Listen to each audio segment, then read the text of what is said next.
Hey, I'm Amy Chang. I'm a nationally board certified health and wellness coach, and this is Healthy AF.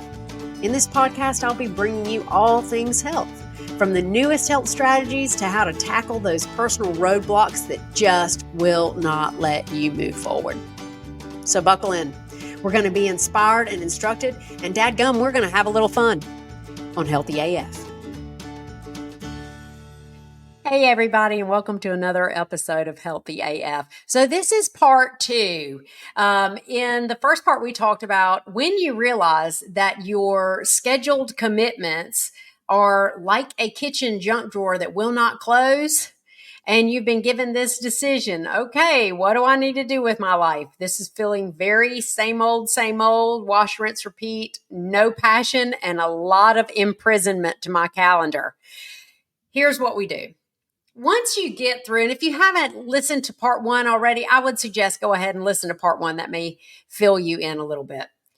So one thing that I like to start with my clients is a quick coaching question that I absolutely love. And it's this.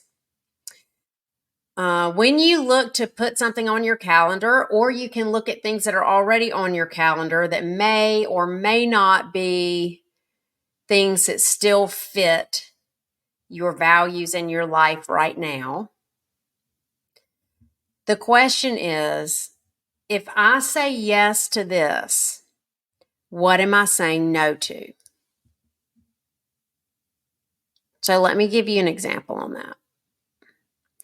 that. Let's say I want to start a new meeting.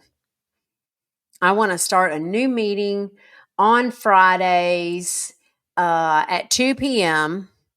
to do some work stuff. Great. If I say yes to that meeting, what am I saying no to? Now, it's easy to say, if I say yes to that meeting, what am I saying yes to? We usually all know that answer already. Oh, I'm saying yes to getting more done. I'm getting yes to seeing my coworkers. I'm yes to ending up my week well. All right. That's easy to see, especially when we are excited about saying yes to something. But the no's will give you your price tag for saying yes.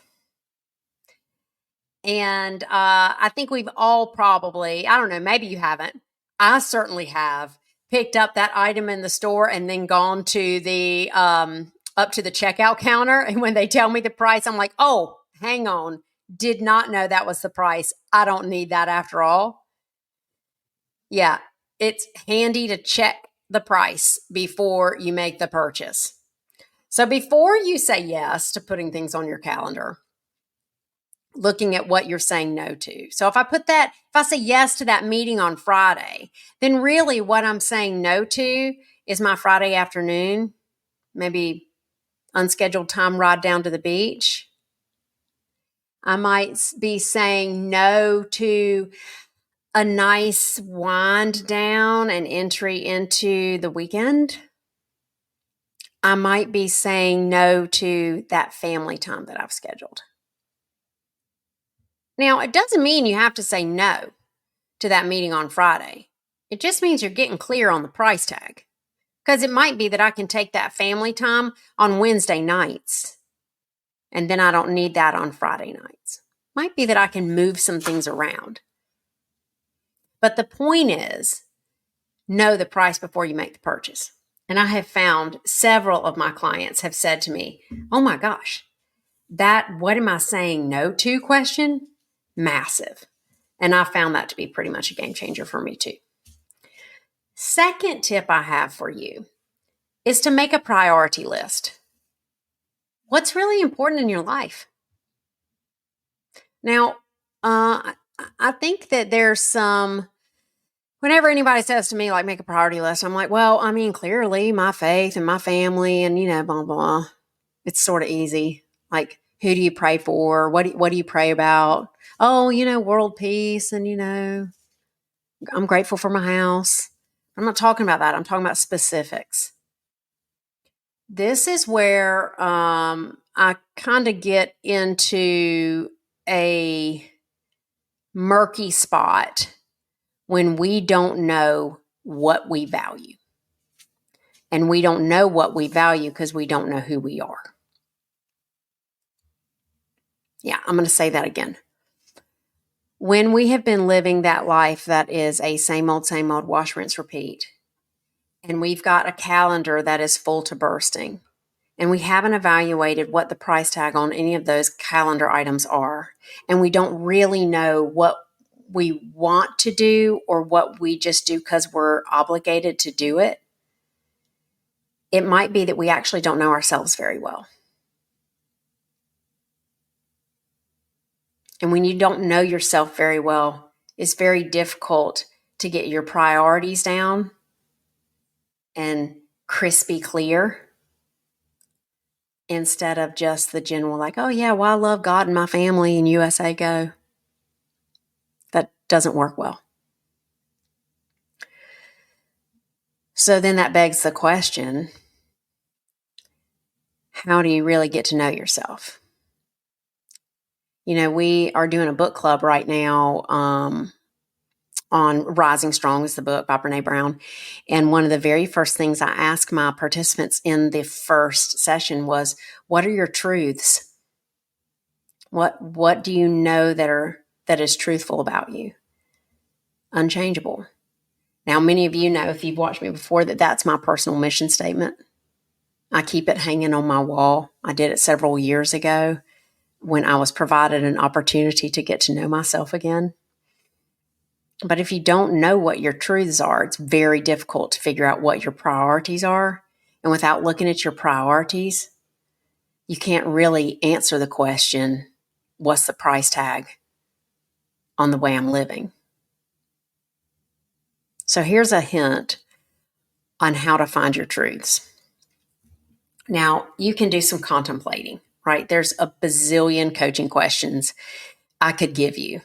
And we see it all the time. We see it in country music. One way to look at it is to write your eulogy. That's a great exercise. Another way that's not death oriented is to write the movie of you. That's cool. Like, write your 10-year movie. What's happened in your life, and down to like the director's cut.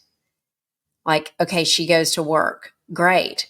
But how is she walking? What's her face look like? What are her clothes doing? Right? What's she wearing? Is she strutting? Is she slumped over? Is she trudging? So really get into that mindset. If I were the director and I wanted to see this picture on, how would I say it needed to look? Right? You can use that tool, movie of you. If death doesn't bother you, right? Like I have some clients and I'm like, well, if something really horrible happened in your life, things get very clear. Very clear. When really bad things happen in your life, the important things get very clear. Would you like to use that tool? Yeah, some people can't do that, and that's okay. If you find that you get very uncomfortable with thinking about like worst case scenarios, don't use that tool. I find it's a very helpful tool. I also find that we can say like, well, just live like you're dying. Well, who can relate to that? Some of us can. Some of us have had brushes with death that we're like, okay, yeah, I know, I remember that. And this was very clear. But I can relate to what happens when really hard things happen. I don't think my marriage was ever better than when our 7-year-old firstborn daughter was in the hospital with kidney disease that no one could diagnose. It took us 21 days to diagnose that. It was scary. And all of a sudden, all the obligations and things on my calendar really weren't all that important. Just didn't make any sense to put any effort or energy onto, calling volunteers for the school. So there are times like that maybe you can relate. It doesn't have to be something horrible. But take a peek through the lens of the big picture. Find your truths. And when you find your truths, How do those express as priorities? And when you find that, check your calendar. Because if your calendar isn't matching up with your priorities,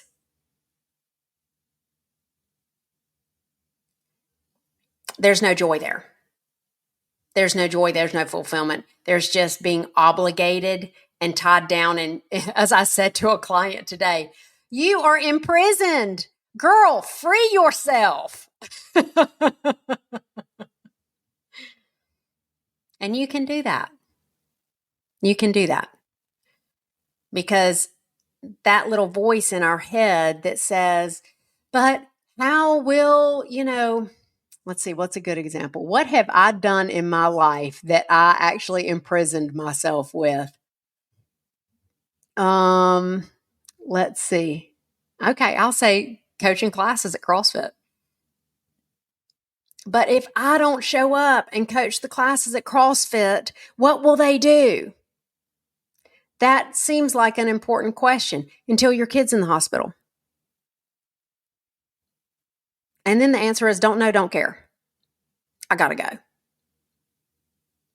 So use that lens to help you decide what's really the important stuff and what do I really want to put in my calendar.